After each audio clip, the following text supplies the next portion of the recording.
So today we're talking about exponential growth. Exponential growth can be modeled with the function y equals a times b to the x power, where a is the starting amount, b is the base, which is greater than 1.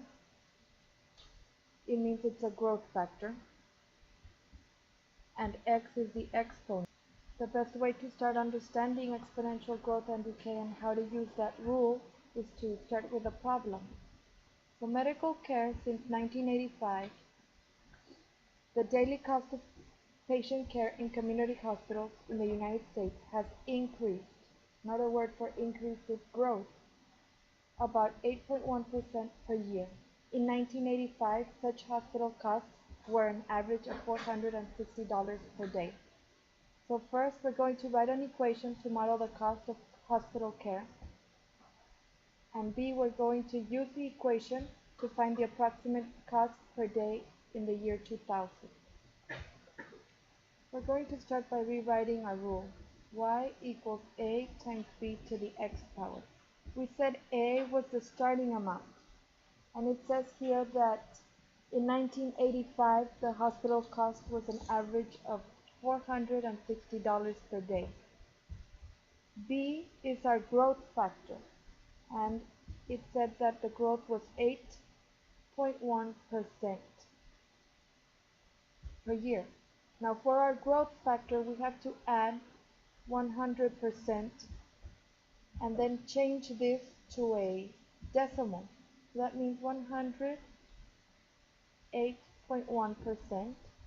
And if I change this to a decimal, move my decimal 2 spaces to the left, which means the same as dividing by 100. And then x would be our exponent, or in this case the number of years from 1985 to 2000, right? 2000 minus 1985 would be how many years? 15.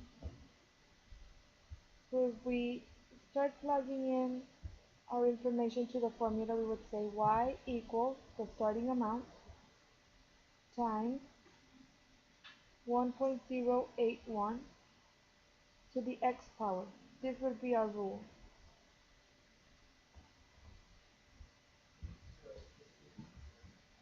In order to figure out how much would be the cost in the year 2000, we would use 15 for the exponent.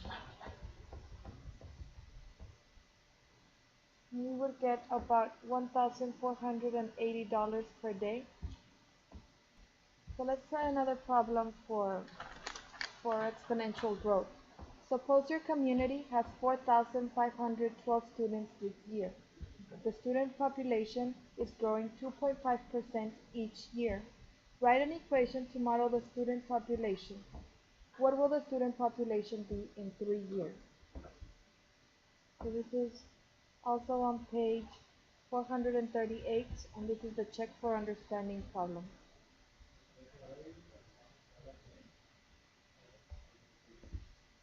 So we're going to start by writing out our formula. Y equals a times b to the x power, where a is the starting amount. So what was the starting amount? 4,512 students. What was the growth rate? 2.5%. What do we have to do to the growth? Okay, we have to add 100% and make it into a decimal, right? That means 1.025. So we have enough information to write our formula.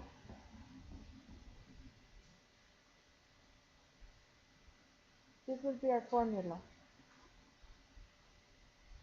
Now if we need to find out how many students in the population, what will the student population be in 3 years, what would x be? X would be 3, right? So we can use our same formula, y equals 4,512 times 1.025 to the third power. And that means we would have about 4,859 students. So let's try this problem with compound interest. Suppose your parents deposited $1,500 in an account paying 6.5% interest compounded annually. Compounded annually means once a year. When you were born, find the account balance after 18 years. This is example 2 on page 438. So let's start with our formula. Y equals A times B to the X power. A is the starting amount. So how much did they deposit when you were born? 1,500. What is the growth rate? 6.5% per year. What do we have to do to that? Add 100% and change it to a decimal, right?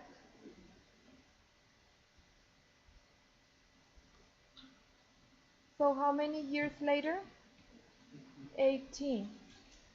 That means if we plug in our information, y equals the 1500 started with times 1.065 raised to the 18th power. That means your account would have about $4,659.98. So now the same account as in example 2, but suppose that the account in example 2 now paid interest compounded quarterly instead of annually. Find the account balance after 18 years. What does quarterly mean? What does quarterly mean?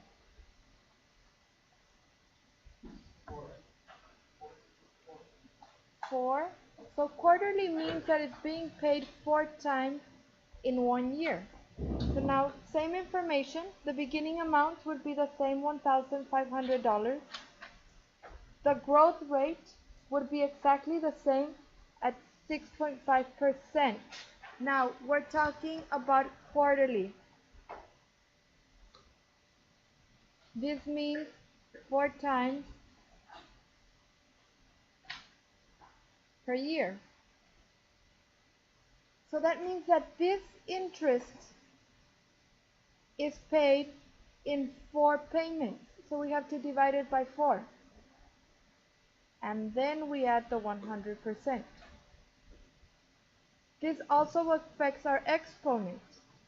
So if we want to know how much money in the account after 18 years, we have to multiply 18 times 4 because the account receives 4 payments in 1 year. Here we go. Before we can put this into our equation, we have to figure out our growth rate. So we can say 0.065 divided by 4 is what?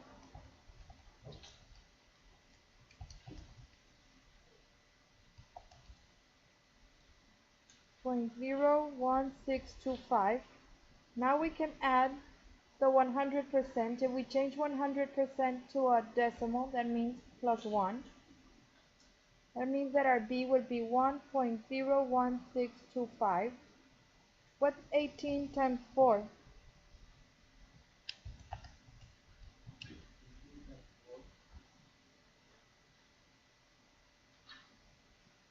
72.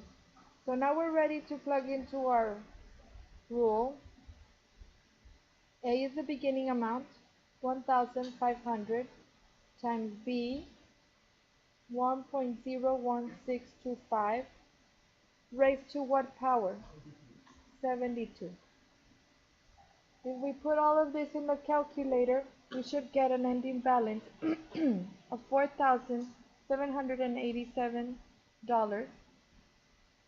with 75 cents.